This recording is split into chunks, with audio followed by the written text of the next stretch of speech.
activité d'aujourd'hui vient d'un processus qui a démarré en 2020 avec la CRS qui a fait une étude sur 3 régions au niveau de la région du Sénégal pour déterminer quels sont les défis au niveau de ces régions-là. Et c'est à ce niveau-là que la région de Thiès a été choisie. En ce moment, il fallait choisir un acteur d'ancrage pour mettre en œuvre l'initiative Dioane. C'est en ce moment-là que Eclosio a été choisi après un processus de sélection pour mettre en œuvre l'initiative dans la région de Thiès. C'est ainsi, après être choisi, Eclosio a commencé un processus avec les jeunes, en impliquant dans toutes ces actions les jeunes, en commençant par le recrutement des chefs de projet, assistants chefs de projet et animateurs, qui sont des jeunes de moins de 30 ans qui mettent en œuvre le projet en collaboration avec toutes les jeunes au niveau de toutes les communes de la région de Thiès. Cette initiative consiste à mettre ensemble tous les acteurs, en mettant les jeunes au centre et l'écosystème à côté de ces jeunes-là, pour que ces jeunes-là puissent profiter des opportunités qu'offre l'écosystème de l'emploi des jeunes. Les jeunes sont à côté des opportunités, mais ils n'en profitent pas, parce qu'ils ne sont pas au moment où on prend les décisions, ils ne sont pas là. Au moment où on décide des politiques, ils ne sont pas là. Au moment où on ficelle les projets, ils ne sont pas là. Ce qui fait qu'ils ne peuvent pas profiter des opportunités. Ils ne peuvent pas profiter de l'écosystème parce que l'écosystème les exclut au moment des prises de décision.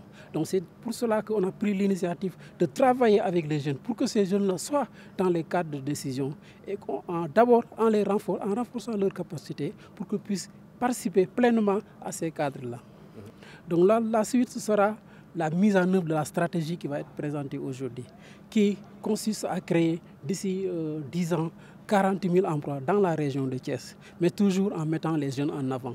Les jeunes vont continuer le processus de sensibilisation au niveau de leurs pairs. Nous, à notre niveau, avec l'écosystème, on va mobiliser les fonds aussi pour financer les opportunités pour ces jeunes-là qui se mobilisent et qui nous ont fait part de leurs défis et qu'on a mis dans la stratégie. On a co-conçu avec les acteurs de l'écosystème et on va aller vers la mise en œuvre de cette stratégie-là avec une mobilisation de fonds qui démarre aujourd'hui. Oui, l'accompagnement continue parce que ce sont des cadres qui sont créés, qui vont être durables. Donc, c'est-à-dire le cadre consultatif des jeunesses, c'est-à-dire que les jeunes qui se recoupent entre eux, le cadre multisectoriel qui intègre tous les secteurs et où les jeunes vont siéger et continuer à œuvrer pour que les jeunes puissent continuer à profiter des opportunités au niveau de leur territoire. Pourquoi Eclosio n'est pas mis en avant par rapport à ces cadres-là? Parce que Eclosio est une ONG internationale. Eclosio déroule des projets qui ne sont pas pérennes. C'est pourquoi on a mis les jeunes en avant et on a mis un cadre de l'écosystème qui est là, qui est pérenne, qui pourra continuer toutes les actions qui vont être menées dans le cadre de ce projet-là. Nos attentes, nous, en tant que jeunes, n'est rien d'autre que ce qui a été dit dans leurs objectifs, c'est de créer 40 000 emplois dans 10 ans, ce qui ferait 4 000 emplois pour chaque année pour la jeunesse de Thiès qui devront en bénéficier.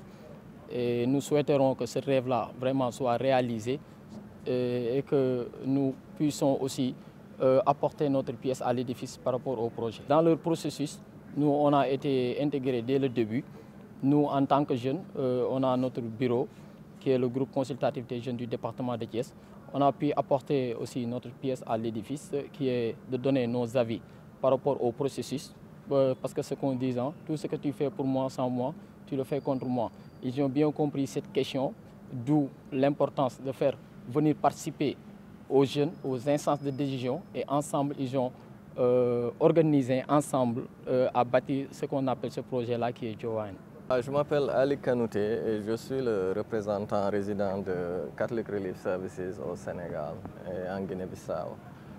Je pense que Dioane, en termes d'expérience, de nouveauté, est vraiment intéressant. Donc, une approche de système pour un peu mobiliser tous les acteurs qui interviennent dans l'écosystème qui prend en charge les jeunes, et une approche de co-conception avec les jeunes qui met la voix des jeunes au centre des préoccupations.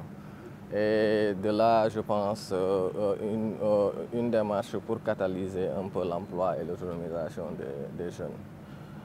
Catholic Relief Services a appuyé l'initiative. Donc, GOIN est un réseau mondial et Catholic Relief Services fait partie de ce réseau mondial, présent dans plusieurs pays, 14 actuellement, mais 30 peut-être d'ici 2025. Donc, concentré dans la région de Thiès aujourd'hui, je pense que GOIN cherche à amener au moins 400 000 jeunes dans une démarche de retrouver un emploi stable afin de leur donner toute la dignité et l'autonomisation nécessaires. Ouais. Mais le pool de jeunes quand même sur lequel l'étude a identifié dans la région de Thiès, je devrais préciser dans la région de Thiès, c'est autour de 400 000 jeunes qui ne sont ni en éducation ni en emploi aujourd'hui et qui constituent une cible privilégiée en ce sens que les options qui leur sont offertes sont minimales. Je pense que l'étude aussi, comme on l'a dit, l'approche de GOIN, c'est une approche de donner la primauté aux jeunes, la voix aux jeunes. Et l'étude a identifié 3 secteurs prioritaires, l'horticulture, la pêche et l'aquaculture et le tourisme, qui sont les préoccupations des jeunes et secteurs dans lesquels le potentiel d'emploi, de création d'emploi est le plus élevé aujourd'hui. L'extension est tout à fait possible. Comme je l'ai dit, par exemple, même le réseau mondial qui est à 14 cherche à faire cette expansion et est en train de travailler à aller vers une trentaine de pays. Donc l'enjeu aujourd'hui, c'était au niveau de Thiès, construire une phase pilote, démontrer la preuve du concept et ensuite chercher les ressources qui vont permettre de continuer ce travail-là. L'objectif est donc de continuer le travail dès l'instant que l'approche et les concepts qui sont préconisés font leur preuve dans le cadre de la génération d'intérêt des acteurs de l'écosystème et dans le cadre de la création d'une coalition qui va appuyer la création d'emplois pour les jeunes.